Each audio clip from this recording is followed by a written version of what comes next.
Hello, good morning all. Myself Professor Rakesh Patil from the Department of Civil Engineering, KLS VDIT Haldyar. I welcome you to the lecture series on Engineering Geology. The subject code is 18CV36, third semester, module number 4, and today we are going to discuss about lecture number 28.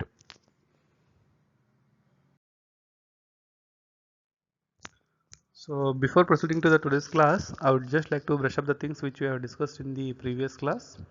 In previous class, we have discussed the index properties of the rocks, which are helpful for the construction purpose, like durability, strength, and the appearance of the materials. We have discussed igneous and metamorphic and sedimentary rocks, their index properties in the construction materials. In today's class, we are going to discuss about. Today we are going to start with a fresh module, that is fourth module. In today's class, we are going to discuss about a hydrological cycle. Before starting the hydrological cycle, I would just like to tell the things regarding the hydrogeological things. Hydrogeology means it's nothing but it's a study of the uh, water related to the earth.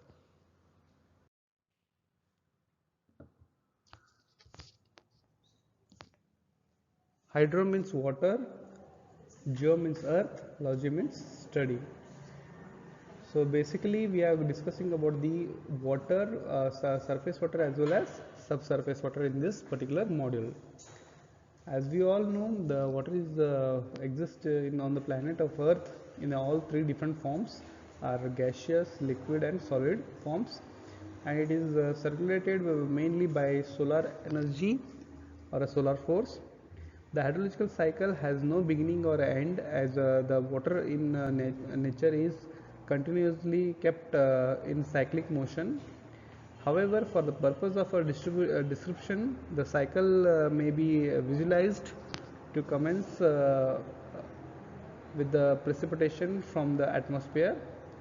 Precipitation may take place in the liquid forms as a rain, and also in the solid forms as a snow, frost, dew, etc. While the precipitation is taking place as a part of its may evaporates precipitations is taking place as a part of the evaporates and reaches back to the atmosphere. Some more precipitation is interrupted by the trees and vegetation, and the rest is intercepted by the trees and vegetation, and the rest of it only cloud reaches the ground in the form of precipitation. Reaching to the ground surface is called as throwfall. The precipitation falling directly over the stream is called as channel precipitation. The infiltrated water mainly may be called as channel precipitation. The infiltrated water may be distributed in the different ways. First, it supplies the moisture to the vegetation, and after utilize it, the vegetation sends this moisture back into the atmosphere through the leaves by a process known as transpiration. In bracket, it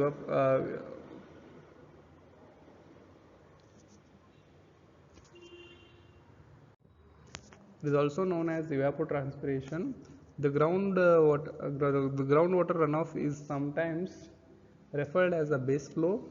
The total stream flow, which is sum of the surface runoff and the groundwater runoff, ultimately joins the ocean, where from it again evaporates into the atmosphere, thus complete the hydrological cycle, which also known as circulating the water on the surface as well as subsurface. Earth contains enormous amount of water in the form of reservoir.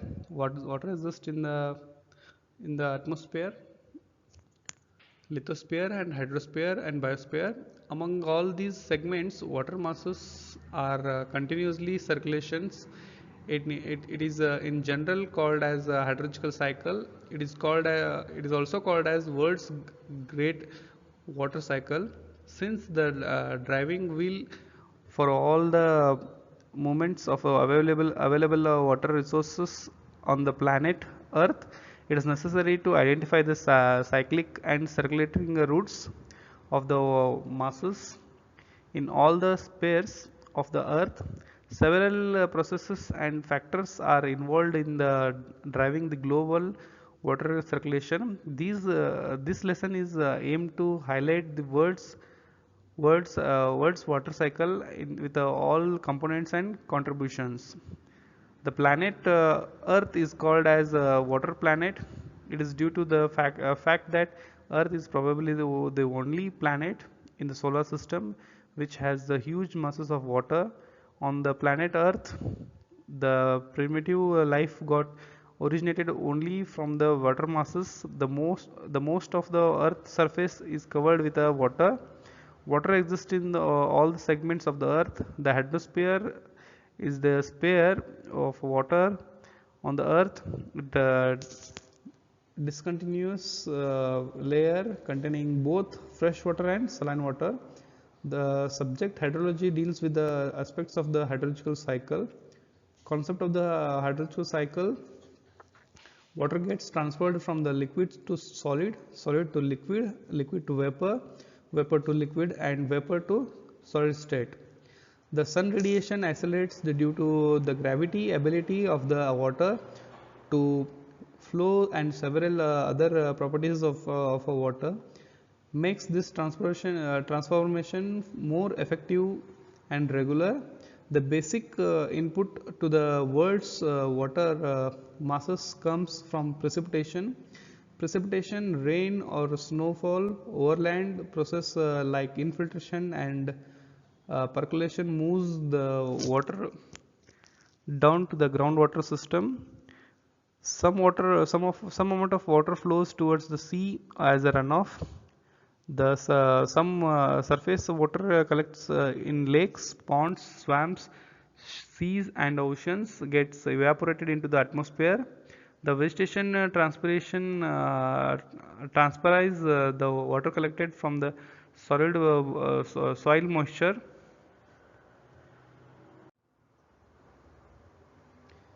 Evaporated and transported water enters into the atmosphere as vapor.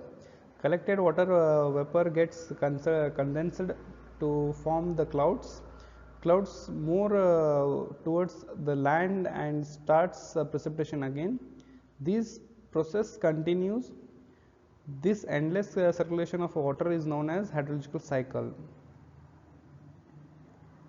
It is of two kinds, as a terrestrial hydrological cycle and global hydrological cycle. Terrestrial hydrological cycle is of a special interest as the mechanism of a formation of a water resources on given area of a land, like a water basin or a watershed. The global hydrological cycle deals with its role on the global climate and other geological and physical process.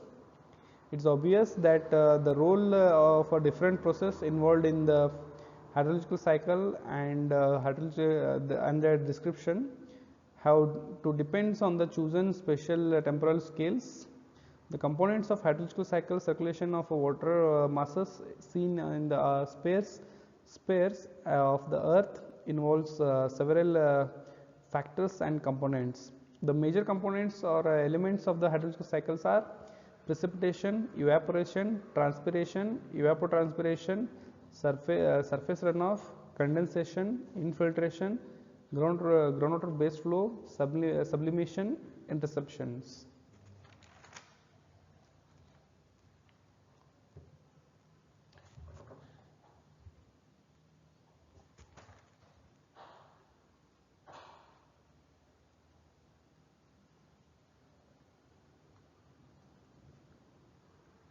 First, precipitation.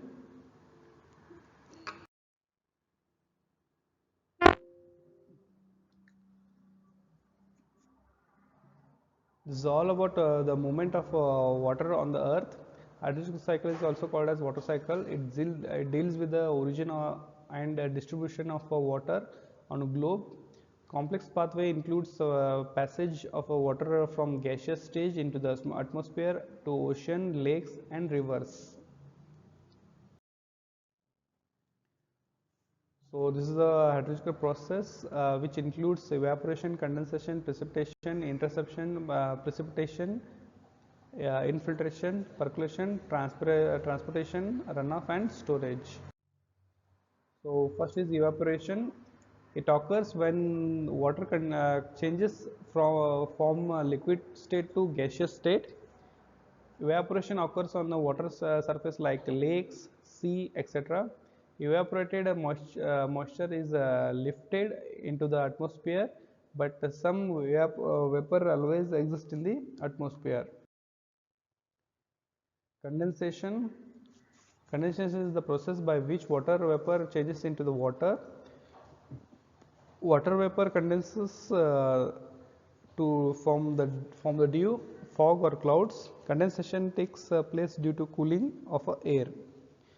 The sun radiates energy evaporates water from surface water sources, includes sea and ocean. This water rises upward as water vapor and reaches the atmosphere. The process of evaporation continues until the air becomes fully saturated with a maximum amount of moisture. It is called as saturation humidity. It is directly proportional to the temperature of air. It expressed in the grams or a cubic meter of air. At 0 degrees Celsius, humidity of air is 4.874 gram per cubic meter, and at the 30 degree Celsius it is 30.38 gram per cubic meter. Relative humidity is a term used to denote the ratio of the water vapor content of the air into the water capacity of the air. The term absolute humidity is used to denote the number of grams of water per cubic meter of air. If the air mass reaches the dew point, then the condensation process begins. Humidity is measured using hygrometer. Through the process of condensation, clouds are formed or moved towards the land. Condensation in the atmosphere takes place around the small particles of substance present in the air, which have the affinity of water. These form the hygroscopic nuclei surrounding the condensation nuclei. These condensed vapor masses get precipitated the form of water molecules. Precipitation is a necessary process by which this transformation happens in the atmosphere under the certain specific condensation condition. Condensation depends upon several factors that is notable are adiabatic cooling, moisture of two air masses of a different temperature, contact cooling, radiational cooling. Next is precipitation. Precipitation is the process that occurs when the water particles all fall from the atmosphere and reaches the ground. Any kind of weather condition, sometimes falling from the sky, is called as precipitation. Next is interceptions.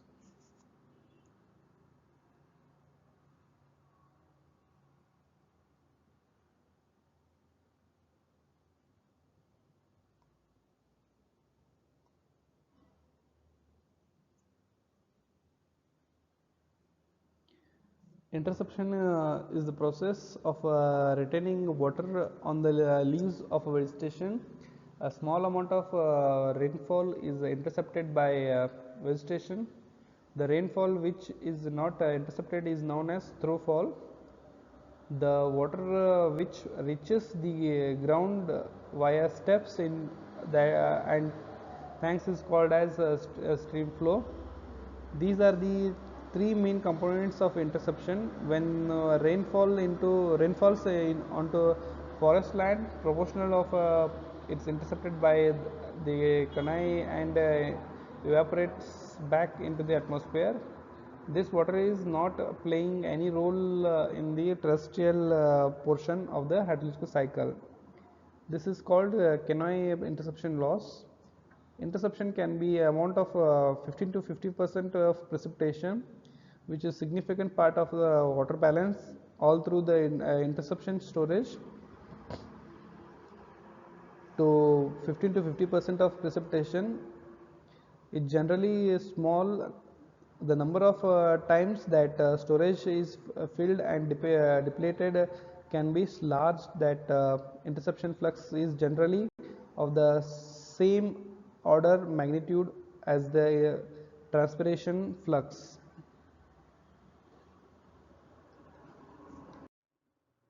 Next is infiltration. Infiltration is the downward percolation of rainwater or a snow melt water into the soil horizon. The downward movement of water happens in the topsoil layer, especially through the smaller pore spaces present in the soil. Infiltration is governed by two forces as a gravity and capillary action. The smaller pores offers greater resistance to the gravity. Very small pores pulls water through capillary action in addition to and even against the force of gravity. Transitometry is used to measure the soil water proportion property. After every rain, the zone of soil moisture obtain the first part of rainfall. The rate of percolation is known as infiltration rate. It is measured using infiltrometer by or a lysometer. Infiltration rates are measured by conducting infiltration test. The rate of infiltration varies from soil to soil. It depends on the hydrological properties of soil, like property and porosity and permeability. The process is also known as percolation. The percolating rainwater ultimately reaches the groundwater zone. The process of infiltration happens only when there is a space water available for addition of water within the soil surface. Next is percolation.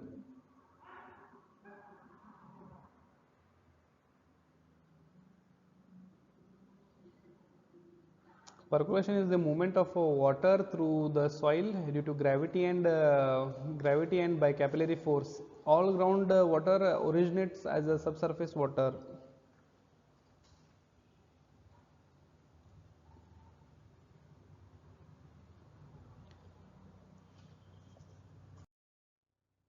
Next is transpiration.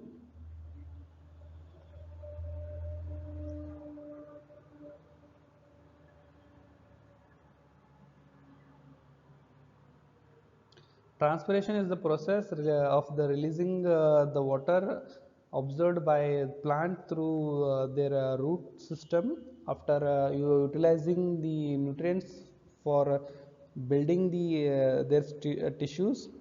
In the specified time, vegetation includes numerous growing plants play a significant role in the hydrological cycle. The water which is drawn into the plant's rootlets from the soil moisture owing to osmotic pressure moves up through the plant's stems and leaves. Through the stomatal openings, the water is released out as the water vapor. The amount of transpiration is depends upon the density and the size of the vegetation existing in this place. The amount of water used for irrigating the crops gets transferred into the air.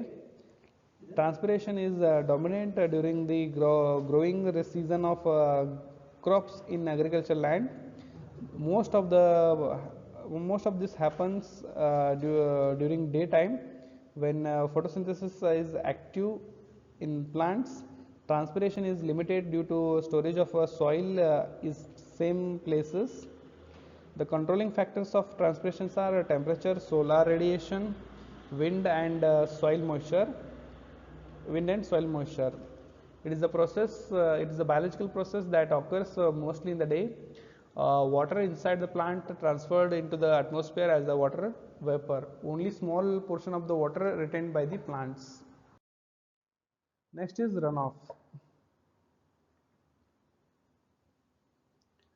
Runoff is the quantity of water that discharged from a drainage basin during the given time period. Runoff data may be presented as volumes in acres feet uh, as mean discharge per unit of drainage area is in cubic feet per second per square mile, or a depth of water on the drainage basin in inches. It is measured by establishing streams gauges at selected places of their courses. It is a flow of a drainage basin surface streams. It generally consists of a flow that unaffected by artificial diversion or a storage. Next is storage.